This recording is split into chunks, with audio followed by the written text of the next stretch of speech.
Alright, in this video we're going to be talking about geometric sequences dealing with word problems. And just as a quick reminder, remember geometric sequences deal with sequences where you are multiplying. So in this example here, you're at 2, you're at 8, you're at 32, 128.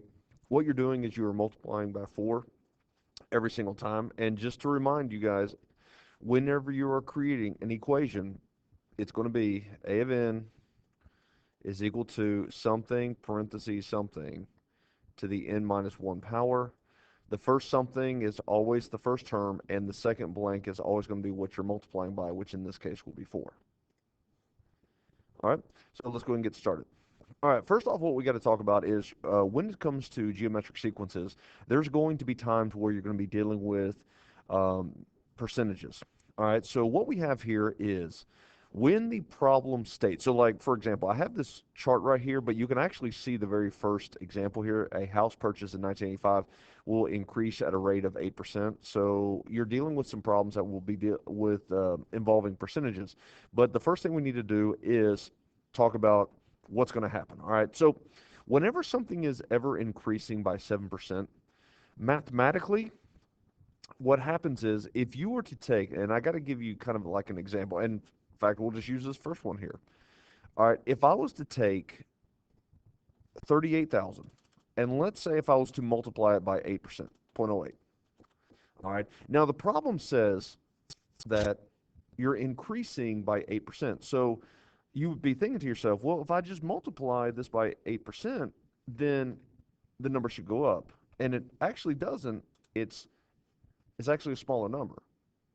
So mathematically, when you multiply by the percent, you actually don't increase. You're actually decreasing if you take a look at it. So what you would have to do is, in order to figure out how much this house is, you would then have to go one more step and go, okay, I got to take 3,000 and I got to add it back to 38,000. All right. So when you're dealing with percentages, you may have to do 2 steps, which then you would get the right answer, which is 41,000, whatever. All right. But there's got to be an easier way. And so mathematically, again, just by multiplying it by 8% is not necessarily going to be what you need to do. All right. So you might be asking, okay, you're talking a lot. What does this mean, Coach Ford? And so basically what this means is mathematically, in order to multiply by a percentage and actually increase, you actually have to add 100% to the percentage. So if you're increasing by 7%, you actually have to add 100% to it, which means you're dealing with 107, which means R would be 1.07. Okay? Now, I probably just confused you tremendously because of the fact that you're like, where did the 100% come from? All right. So again, going back to this example right here. All right. So notice what we have here. 38% represents the whole cost of the house, which the whole cost of anything is always going to be 100%. Okay. When I multiplied it by 8%, 3,000 represented 8%. Okay. And since I had to take the 8% of the cost and add it back to 100% of the cost, what that means is if I would have just simply multiplied it by, like, even if I didn't do any of this, and if I just simply multiplied it by 38,000, if I just simply would have multiplied it by 1.08, watch what happens. So when I multiply 38,000 times 1.08, it actually multiplies, but then adds back. So mathematically, what's happening is in one step, it's taking 8%, figuring it out, and then adding it back at one step. So that's what's happening. Now, again, if your mind is smoking, here's what you do. Okay, so if you're like not like smoking, but if your brain just went to a halt here, this is what you always do. You just got to remember, hey, if you're ever increasing, you always got to put a 1 in front of it. So if the problem is something is increasing by 15%, R would be 1.15. So like in this next one, it's increasing by 20%. So that means it'll be 120. All right. Now, let's say if you're decreasing. Notice when I was increasing, I was adding it to 100.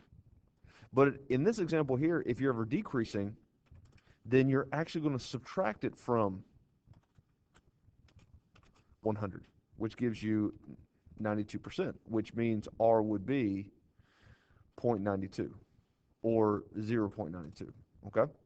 Now again, we can go in a long way. We can dive into a lot of math, which would probably be more confusing, but if you can just remember this one little trick, it would help you out tremendously. So, like I said, if something is decreasing by a percentage, you notice that you're decreasing by 12%. So you're thinking to yourself, okay, I'm decreasing by 12%, which means I need to subtract 12% from 100, which means I get 88%, which means R would be 0.88. And then lastly, if you're decreasing by 30%, what would R actually be? Well, again, mentally you're thinking, I have 100%, I'm subtracting by 30%, which means R would be 0.70. Okay? Now, if you can remember this chart, it's going to make your life a lot easier because this right here is kind of like the main takeaway from today. Everything else is just straight up geometric sequence. Okay? So let me kind of delete some stuff and let's see if we can answer these questions. Now that you're thoroughly confused, I guess, right? All right.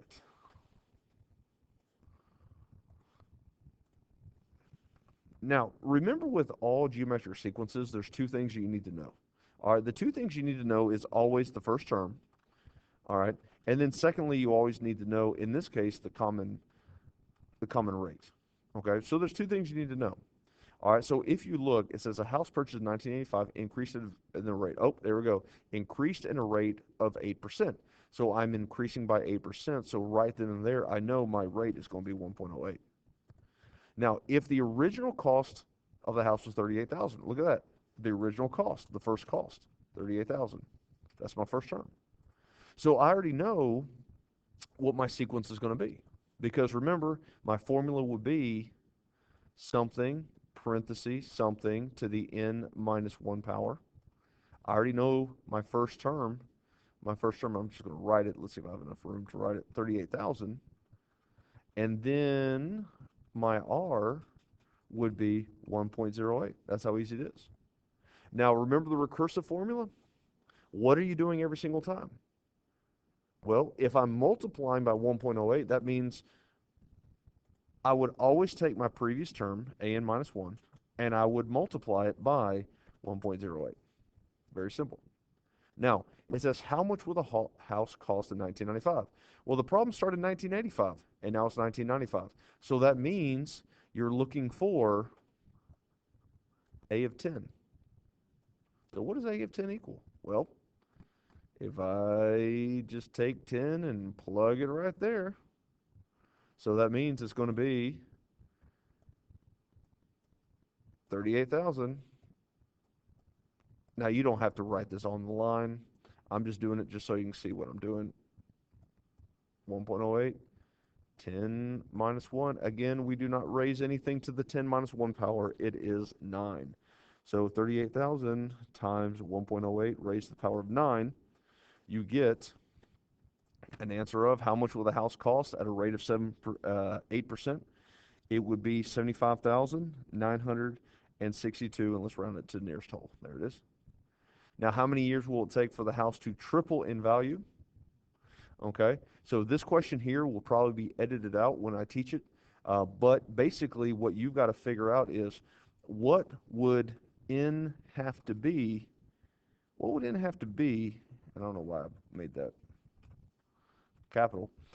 What would n have to be in order for the house to be triple its value? Well, right now it's 38,000. So 38,000 times 3, that means how many years will it take for the house to be 114,000? That's the question. Now, in my opinion, to keep things simple, unless you really want to start solving in logarithms, I always recommend students to do some guess and check. So do some guess and check. So like figure out what does it have to be in in order, so like for example, if I was just going to guess and check, I'd be like, okay, let me guess and check. And I'm going to type this just because it's easier to type. Okay, 38,000 times 1.1.08 raised to the power. I'm going to use caret raised to the power. Let's say after 30 years. All right, 30 minus 1 years. All right, so 38,000 times 1.08 raised to the power of, 29, because I'm not going to do 30 minus 1. All right, that ends up being 354,056. Okay, that's way too much. All right, so it's obviously 30 is way too much. So 38,000 times 1.08 raised to the power of, let's just say 20 years. 20 minus 1 years. All right, so let's try it again. All right, now we're at 163,996. All right. Okay, well, let's see what happens after 15. So raised to the power of 15 minus 1 years. All right, now we're dialing it in. 111,600. We'll just say 13. So it would be probably between 15 to 16 years. All right, there we go. So next question. A culture of bacteria, here we go, doubles every hour. Well, that right there, boom, 2. That's my rate. It doubles every hour. If there's 100 bacteria at the beginning, oh, look at that. At the beginning, 100. So what's my formula going to be? It's going to be, and I really want to type this, but I guess I need to write it the way it should be. 100 parenthesis 2 to the n minus 1 power. Remember, recursive is always, what are you doing every single time? Well, I'm multiplying. I'm going to be multiplying by 2. So the previous number, I'm always multiplying by 2. How much bacteria is there after 10 years? Well, that's easy. Again, after, 10 hours, just take 10, plug it right there. So that'd be 100 times 2. Again, I'm not going to raise it to the 10 minus 1 power. I'm going to raise it to the 9. And I end up with 51,200 units of bacteria, I guess. I don't know how you'd measure that. All right, look at this. 6,000 gallon pool is leaking water at a rate of 8% an hour. Oh, leaking water. That's bad. All right, usually leaking water is bad, which means you are decreasing. So answer the following questions. Well, what's R? Well, if you remember back to that chart, it'd be 0.92 because you're always subtracting it from 100. T of 1 ends up being 6,000 because that's what you started with. So at this point in time, it would be 6,000. And again, this is what makes geometric so much easier than arithmetic because in fact you don't have to simplify. Boom, there's your answer. How many hours will it take to get 60 gallons? So again, this is one of those guess and check questions. What does N have to be in order for the whole thing to have 60 gallons left in it? All right, so that's one of those guess and check things. All right, so again, guess and check, and we'll pretty much leave it right here. 6,000 times 0.92, raise it to the power of, let's just say after 10 hours. I wonder after 10 minus 1 hours. Let's see what happens. And I guess I should put this in parentheses just to make it a little more mathematically correct.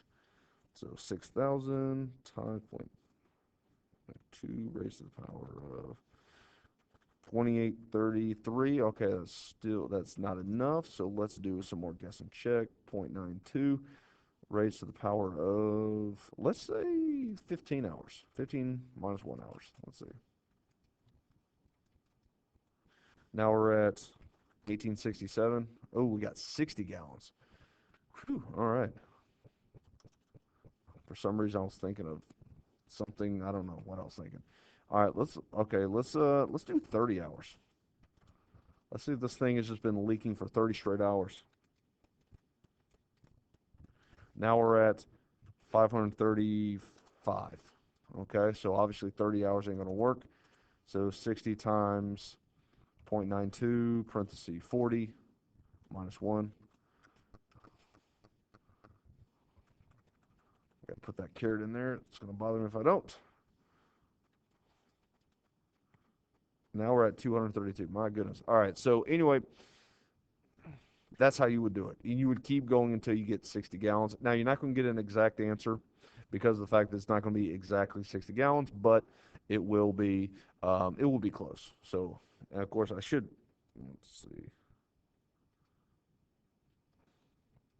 I'm pausing because I think it's going to be somewhere in the 50s. I'm going to say somewhere in the 50s. So I'm going to say near, and I want to keep this video short, near 57, maybe 57 hours, question mark. And the reason I leave it like that is because I don't want to make the video too long. But anyway, that's how you do it. So if you have any questions, let me know. Thank you for watching.